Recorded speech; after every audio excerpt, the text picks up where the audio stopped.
এই যে আমরা আজকে যে রোগী হয়েছি তার প্রধান কারণ হলো যেই খাবার আমরা খাচ্ছি সেখান থেকে আমাদের শক্তি তৈরি হচ্ছে না সঠিকভাবে। আমরা যারা ওষুধ খাচ্ছি একদিন ওষুধ বাড়তে বাড়তে অনেক ওষুধ হবে। ডায়াবেটিসের রোগী প্রেশারের রোগী হবে, ডায়াবেটিসের রোগী ব্যথার রোগী হবে, মাজা ব্যথার রোগী হবে, ডায়াবেটিসের রোগীর হয়তো মনে থাকবে না, শক্তি চলে যাবে, এনার্জি চলে যাবে, ডায়াবেটিসের রোগী এভাবে আস্তে আস্তে তার লিভার নষ্ট হবে, কিডনি নষ্ট হবে, চোখ নষ্ট হবে। এটাকে বলে ডায়াবেটিক রেটিনোপ্যাথি। যারা অনেক দিন ধরে রোগী তাদের হচ্ছে এই রিপোর্ট এরকম বানাতে হবে যদি সুস্থ হতে চান। আর যাদের কোনো রোগ নাই সুস্থ, তারা রিপোর্ট এরকম বানাতে হবে যদি ভবিষ্যতেও সুস্থ থাকতে চান, রোগী হতে না চান। আসসালামু আলাইকুম রহমতুল্লাহি ওয়া বারাকাতুহু। সবাই কেমন আছেন? আলহামদুলিল্লাহ। মহান রাব্বুল আলামিনের দরবারে আমরা লাখ কোটি শুকরিয়া আদায় করি। সবাই আবারও বলি আলহামদুলিল্লাহ। তিনি আমাদেরকে সৃষ্টি করেছেন, তিনি আমাদেরকে উত্তম রিজিক দান করেছেন, তিনি পৃথিবীকে সৃষ্টি করেছেন, আসমান জমিন সব কিছু সৃষ্টি করেছেন এবং এই সৃষ্টিগুলো অনেক বড় বড় সৃষ্টি। তিনি পবিত্র কোরআনে বলেছেন যে তোমরা অবাক হচ্ছ, একবার তোমাদেরকে আমি বানিয়েছি, তোমাদেরকে আমি আবার বানাতে পারবো না। তো আমাদেরকে এক মুঠো মাটি দিয়েই বানিয়েছেন। তো তিনি আবার আমাদেরকে বলেছেন যে তোমরা দেখো যে একটা মানুষ সৃষ্টি করা কঠিন নাকি এই মহাবিশ্ব সৃষ্টি করা কঠিন। অর্থাৎ কিনা একটা সূর্য, আপনারা বলেন এই যে আমাদের লাইটগুলো জ্বলতেছে, এখন যদি কারেন্ট চলে যায় জ্বলতে পারবে? আর সূর্য কোন কারেন্টে চলে? এই যে আপনাদেরকে আলো দিচ্ছে সারাক্ষণ, এটা কখনো ভেবেছেন যে পাওয়ারটা সে কোথা থেকে পাইতেছে? কোন ফিউশনের মাধ্যমে, কোন নিউক্লিয়ার পাওয়ার দিয়ে এটাকে পাওয়ার করার? এটা কখনো ভেবে দেখেছেন? আর যদি রাতে যদি সূর্যের আলোই থাকতো তাহলে কি আমরা ঘুমাইতে পারতাম? আর চাঁদকে কোমল করা হয়েছে কারণ কি ওই সূর্যের আলো চাঁদে গিয়ে প্রতিফলিত হয়ে একটা স্নিগ্ধ আলো আমাদের ঘুমের জন্য যেটা সহায়ক।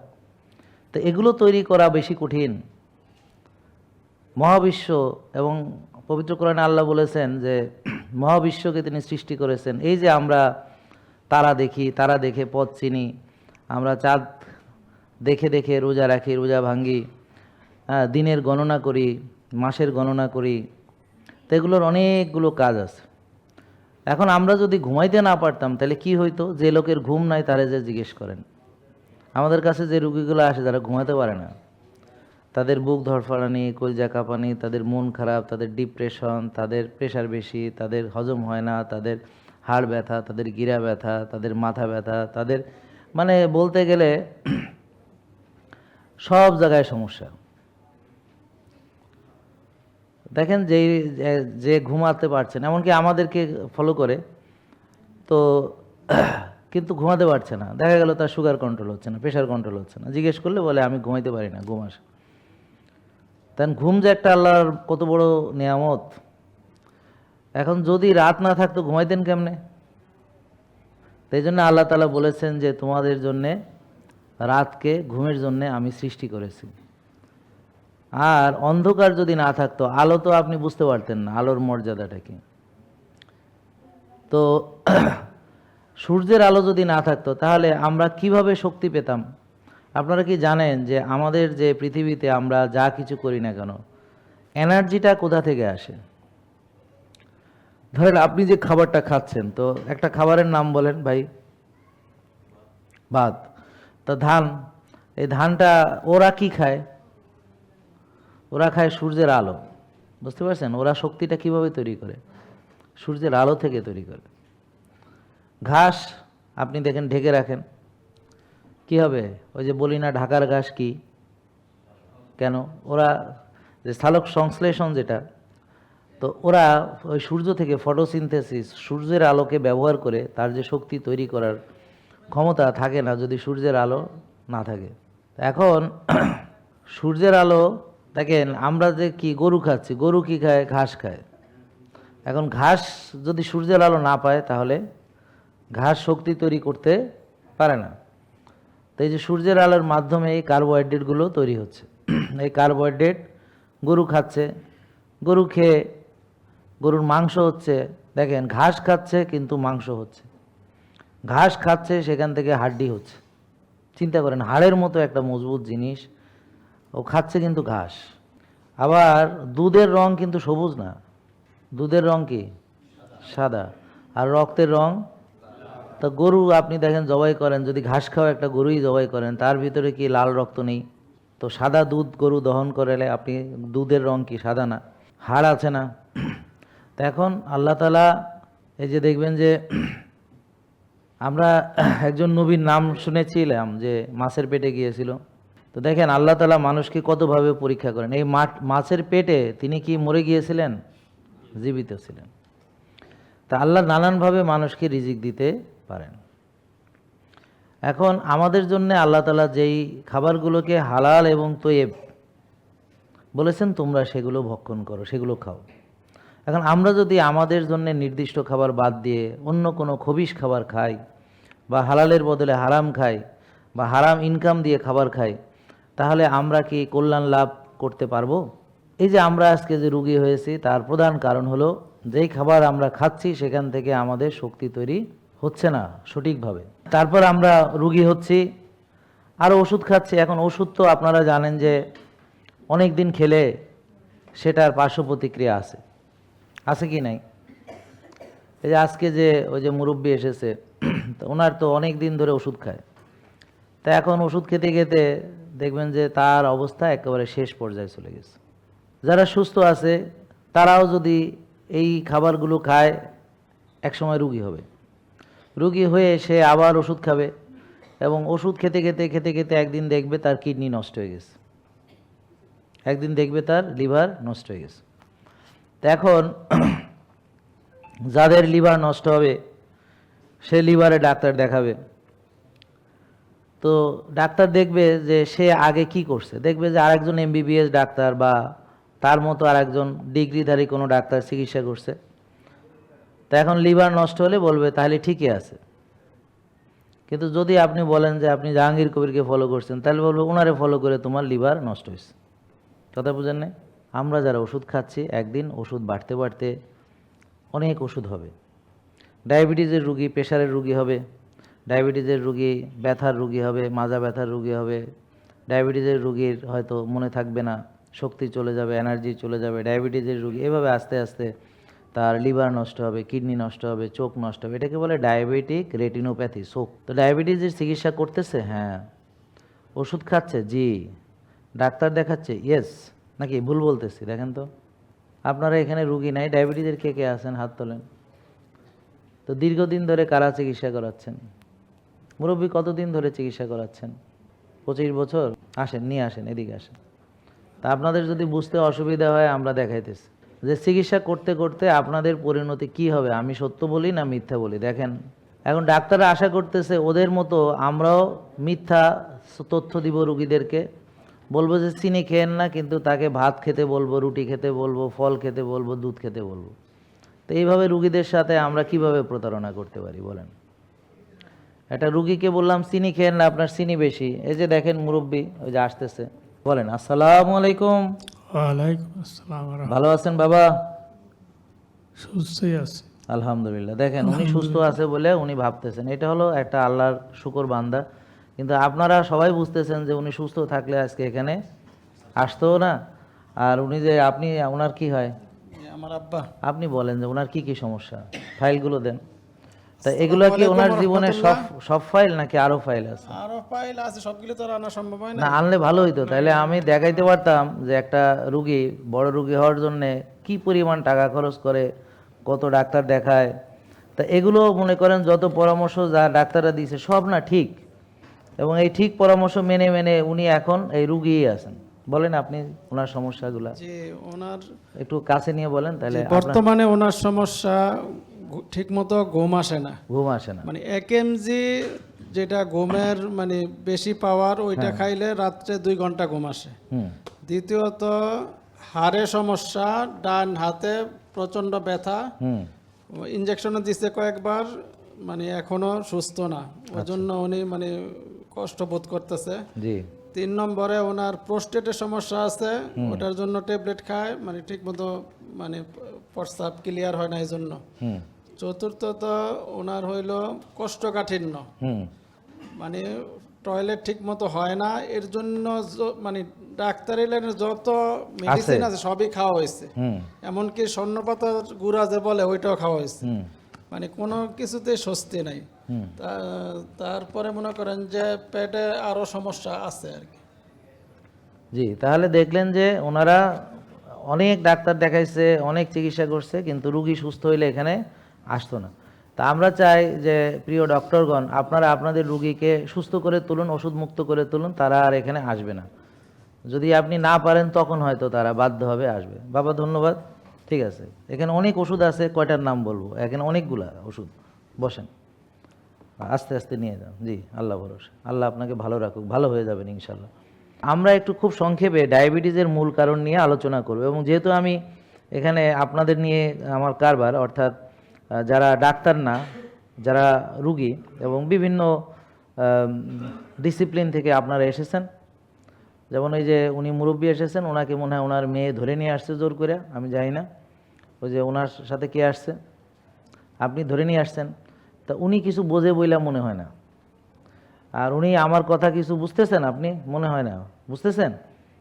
আচ্ছা, আলহামদুলিল্লাহ, তাও ভালো। তো এরকম ওনার মতো একজন আসছে, এই যে মা, ওনার মতো একজন আসছে, অনেক মুরব্বী তারা, তো এদেরকে হয়তো তার সন্তানরা ধরে নিয়ে আসছে। এই যে ওনার মতো একজন আসছে, আপনি দেখেন ওনাদের যদি এখানে ডাকি তাহলে চেহারা দেখে বুঝবেন যে এদেরকে আমি এখন ইনসুলিন রেজিস্ট্যান্স শিখাইলে, এখন আমি হোমায়া শিখাইলে কোনো লাভ নাই। কথা বুঝতে পারছেন? ও বুঝবে না, বয়স শেষ, বহুদিন চিকিৎসা করিয়া রোগে টোগে এখন একেবারে শেষ মুহূর্তে আমার কাছে এখানে নিয়ে আসছে। আসছে যে কষ্ট নিয়ে আসছে, যে তারা এতদিন ডাক্তার দেখাইছে, ভালো হইলে আসতো না। তা আমি আজকে ঘোষণা দিব যে আমাদের ডাক্তাররা যেটা চাইতেছে, অর্থাৎ আমি যেন এই কাজগুলো করা ছেড়ে দিই। তা আমি এখন থেকে সিদ্ধান্ত নিয়েছি যে আমি এই কাজগুলো করা ছেড়ে দিব। তবে কিভাবে রুগীকে ওষুধ মুক্ত করতে হয় ডাক্তাররা আমাকে শেখাবে। তো আমার কথা হলো, রুগীকে রুগী হিসেবে পোষা যাবে না। তো ওরা যদি আমাকে শিখাইতে পারে যে এইভাবে চললে রুগীর ওষুধ লাগবে না, তাহলে আমরা তাদের কথা মেনে আমাদের এই পদ্ধতি বাদ দিয়ে তাদের পদ্ধতি গ্রহণ করব। ঠিক আছে? আর যদি তারা সেটা না পারে, তাহলে আপাতত যতদিন তারা আমাদের ওষুধ মুক্তির কোনো উপায় দিতে পারবে না, ততদিন আমরা চালাবো। কি ঠিক আছে কি না? Fair enough? যদি একটা রুগী আজকে জীবিত আছে, কাল মারা যাবে, তারও লাইফস্টাইল দরকার আছে। অতএব লাইফস্টাইলের পরামর্শ সবাইকে দেওয়া সম্ভব, কিন্তু আমরা দেই না, কাউকে কাউকে রেফার করে দিই। কেন? ডাক্তাররা আমাদেরকে ট্র্যাপে ফেলে, এই জন্যে, আর কিছু না। এবং ধরেন এখন তারা সবাইকে পোস্ট দিল যে আমারে ফলো করে রুগী মরে গেছে, এখন পাবলিক তো আর এটা বোঝেই না যে আসলে মরছে কেমনে। এখন সব ডাক্তার মিলে বলতেছে ও আমারে ফলো করে মরে গেছে, পাবলিক সেটাই বিশ্বাস করবে। আমার পক্ষে তো কোনো ডাক্তার কথাই বলবে না। আর যদি কেউ বলতে যায় আপনি ডাক্তার, আপনি কি বোঝেন কিছু, আসলে ওনার কথা কারণে রুগী মরে গেছে, আর আপনি তো ডাক্তারই না, আপনি কেমনে বুঝবেন?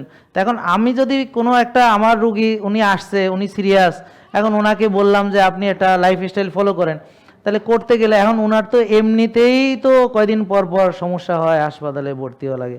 তো এক দুদিন ভর্তি হয়, ডাক্তাররা কিছু বলে না, কারণ সে দেখে কাগজপত্রে তাদেরই সব উপদেশ, তাদেরই সেই, তো তারা নিজে রক্ষা করে, কেউ কাউরে কিছু কয় না, এইভাবে চলতে আছে। কিন্তু যখন ওখানে আমার কিছু পাবে, কবে এই তো আপনি তো ওনাকে ফলো করেই তো আজকে আপনার এই অবস্থা হয়েছে। ওনারে বলবে কি আপনি ওখানে গেছেন, এই জন্য তো নিউমোনিয়া হয়েছে, এই জন্য তো আপনার অক্সিজেন দেওয়া লাগতেছে। এইটা এখন সবাই বলবে, রুগীরাও তাই ভাববে। এই জন্য আমাদের পক্ষে এগুলো পারি না। ব্যাপারটা বুঝছেন? পারি না। এই আমার সবাই দেখছে, অনেকগুলা দেখাই তো এই অবস্থা হয়েছে। আপনি যেমন অনেকগুলো দেখাইছেন, এখানে যারা আসছে সবাই অনেকগুলো দেখাইছে, একটা দুইটা না তো। এবং যে অনেকগুলো দেখাইছে সেই না অনেক ওষুধ খেয়েছে, তারই না কিডনি একেবারে নষ্ট হয়ে গেছে। আর যে ধরেন অনেক ডাক্তার দেখায় নাই, তার তো কিডনি এখনো ভালো আছে, বুঝলেন না কথা, তার তো এখনো সে সুস্থ। ব্যাপারটা বুঝতে পারছেন তো? ওষুধ বেশি খাইলেই তো কিডনি নষ্ট হয়। আমরা যেমন জানি এখন যে ব্যথার ওষুধ বেশি খেলে কিডনি নষ্ট হয়, লিভারের প্রবলেম হয়। মনে রাখবেন, যত ওষুধ আছে সেটা যদি অনেক দিন খান, সে যত ভালো ওষুধই হোক, তাহলে কি হবে? এটা লিভারে গিয়ে মেটাবলিজম হচ্ছে, কিডনি দ্বারা এক্সক্রিশন হচ্ছে। তো এইভাবে ধরেন 30-40 কত বছর আর আপনার কিডনি লিভার আপনার এটা চাপ নিতে পারবে বলেন? আর এমনিও তো বয়স বাড়লে তো এমনিও মানুষের সমস্যা বাড়তে থাকে। এমনিও তো ধরেন যার 60 বছরের কিডনি আর যার 20 বছরের কিডনি, দুটোতে তো এমনিও পার্থক্য হয়। হ্যাঁ, কিন্তু কষ্টের ব্যাপার হলো ওই যে বোন দেখলেন না, আমাদের ফলো করে উন্নতি হয়েছিল, কিন্তু উন্নতি হওয়ার পর সে সব ভুলে যায়। ভাই যেমন ওজন কমাইছিল আবার সব আবার আগের মতো হয়ে গেছে, এখন আশা করি আর করবে না। এখন কথা হলো আমি আপনাদের সঙ্গে বাড়িতে যাই না, আপনি কি করেন না করেন আমি বলতে পারবো না। আর আমার পদ্ধতি খারাপ, তা আমি সবাইকে ওপেন চ্যালেঞ্জ জানাইছি, সকল ডাক্তার আসেন এখানে, আমার কোথায় ভালো না আপনারা ধরায় দেন, আমরা সেটা কারেক্ট করি। আর আমি এই যে সবার সামনে দাঁড়াইয়া, সোশ্যাল মিডিয়াতে দাঁড়াইয়া লাইভ করতেছি বুক ফুলাইয়া, হ্যাঁ, এবং আপনারা এখানে আসবেন, কাউকে কোনো বাধা দেওয়া হবে না, কি হবে? তাহলে সবার সামনে আমাদের ভুল তুলে ধরবেন। আমি তো আঙ্গুল দিয়ে দিয়া সবার ভুল আপনাদের সামনে তুলে ধরছি না? নাকি ধরি নাই? ধরছি না? তো ঠিক একইভাবে তোমরা এখানে দাঁড়াও, এখানে দাঁড়ায় দাঁড়ায় বলো যে তোমাদের সব ঠিক, কিভাবে আমাকে বুঝাবা। আমরা সব পাবলিক থাকবে, দর্শক থাকবে, লাইভ চলবে, তোমরা দাঁড়ায় দাঁড়ায় বলবা যে এর কেন এই মহিলার এখন কেন কিডনি সমস্যা হয়েছে, তোমাদের কাছেই তো এত বছর চিকিৎসা করছে, উত্তর দিতে হবে। ওনার কেন জরায়ু সব কেটে ফেলে দিতে হলো, এটার উত্তর কি? আমার কথা বুঝতে পারছেন? উনি কেন কয়দিন পর পর হাসপাতালে ভর্তি হইতে হয়, উনি কেন 35 বছর ধরে চিকিৎসা করেও উনি এখনো আরো বড় রোগী হয়েছেন, কেন এই যে ভাইরা, হ্যাঁ, দুইজন এসেছেন, দুই বন্ধু গলাগলি করে দুজনই ইনসুলিন নেয়, দুজনেরই ডায়াবেটিস আকাশে। যারা বাচ্চা নেবেন তাদের উচিত হবে আগে হুমায়ার 1 বানান, বলেন হুমায়ার কত? 1। টিজিএইচএল রেশিও 2 এর নিচে বানান, সিআরপি 3 এর নিচে বানান, ইনসুলিন 4-5, সুগার 5-6, ভিটামিন ডি 90-100, এটা বানিয়ে তারপর বাচ্চা নেওয়াটা ভালো হবে। শুধু আপনার না, আপনার হাজবেন্ডেরও এটা মাথায় রাখবেন, আপনার না শুধু আপনার হাজবেন্ডেরও। আর ওই যে ইয়াং ছেলেটা একটু আগে যে আসলো, ওর কাজ হচ্ছে ও এবং ওর স্ত্রী, ওদেরও রিপোর্ট এরকম বানাতে হবে, তারপর তারা ইনশাল্লাহ ফিউচার আরও ভালো প্ল্যান করবে। যারা অনেক দিন ধরে রুগী তাদের হচ্ছে এই রিপোর্ট এরকম বানাতে হবে যদি সুস্থ হতে চান। আর যাদের কোনো রোগ নাই, সুস্থ, তারা রিপোর্ট এরকম বানাতে হবে যদি ভবিষ্যতেও সুস্থ থাকতে চান, রুগী হতে না চান। তাহলে এই যে আজকে যে ছেলেটা এখানে কথা বলল, তোমাকে আমি পুরস্কার দিয়েছি, হ্যাঁ, গুড। তাহলে ওর জন্যে ওর ভিটামিন ডিও আমাদের জানতে হবে, মানে ওর ভিটামিন ডিটাও আমাদের জানতে হবে, বাচ্চাদেরও ভিটামিন ডিটা আমাদের জানতে হবে, বুঝলেন কথা? এবং ও যেমন এখন সুস্থ, এখন ও যদি ওর রিপোর্টটা এরকম থাকে, তাহলে এটা যদি সে বাকি জীবন ধরে রাখতে পারে, তাহলে অন্তত তার আর কোনোদিন ডায়াবেটিস হবে না, উচ্চ রক্তচাপ হবে না, হ্যাঁ, তার কোনোদিন ফ্যাটি লিভার হবে না। অর্থাৎ যেই রোগগুলোতে আমরা এখন সাফার করছি ওই ধরনের কোনো ডিজিজ হবে না ইনশাআল্লাহ, মনে থাকবে। তো এই টেস্টগুলো আসলে অন্য ডাক্তাররা যেমন হুমায়ার তারা করান না, টিজিএইচএল রেশিওটাও তারা ক্যালকুলেট করেন না সাধারণত, অনেকের ক্ষেত্রে সিআরপি করান না, অনেকের ক্ষেত্রে ইনসুলিন তো কারোর ক্ষেত্রে করান না, ভিটামিন ডিও আমরা দেখলাম যে অনেকের দেখা হয়নি, আর সিপেপটাইড তো কারো করেনি না, অথচ তাকে ইনসুলিন দেওয়া হচ্ছে, এটা তো আমরা প্রমাণ করে দিলাম সবার সামনে। আর তাদেরকে যারা ফলো করছে তারা কেমন আছে, মানে আপনারা যারা এতদিন ধরে ডাক্তার দেখাচ্ছেন দীর্ঘদিন, তারা কেমন আছেন? আর যারা আমাদের ফলো করেছে 66 ইয়ার্স, উনি কেমন আছে? এই যে বোন, উনি কেমন আছে? ইয়াং যারা, তারা কেমন আছে? তো দেখলেন আপনারা, এবং আমি কেমন আছি? আলহামদুলিল্লাহ, আমি আপনাদের সামনে সবার সামনে বলছি আলহামদুলিল্লাহ আমি সুস্থ, আমার কোনো ওষুধ খেতে হয় না, কোনো ধরনের এই ধরনের যে প্রবলেমগুলোও নেই। আমি ভালো ব্যাডমিন্টন খেলি, মানে ভালো খেলি মানে অনেকক্ষণ, 2-2.5-3 ঘন্টাও খেলি একটা না, হ্যাঁ, আমি খেলতে পারি। হ্যাঁ, যদি আপনাদের বিশ্বাস না, একদিন লাইভে আমি খেলবো 3 ঘন্টা, সমস্যা নেই। তো আমি 50 কিলো দৌড়াইছিও, আপনার এখানে আমার স্ট্রাভাতে আপলোড করা আছে, সো কোনো এখানে ইয়া নাই। হ্যাঁ, তো আগে তো 21 কিলো 25 কিলো আমরা যখন রান করতাম, তো রানিং কমিউনিটি ওরা জানে। সোজা কথা হচ্ছে আমরাও অ্যাক্টিভ থাকতে চাই, সুস্থ থাকতে চাই, ওষুধ মুক্ত থাকতে চাই, ঠিক? তো এই জন্যে যারা ওষুধ মুক্ত হতে চায় তারা আমাদের কাছে আসবে, আর যারা ওষুধ খেয়ে বাকি জীবন কাটাতে চায় তাদের আসার কোনো দরকার নেই। জেকে লাইফস্টাইল লিমিটেড, ওষুধ মুক্ত সুস্থ জীবন।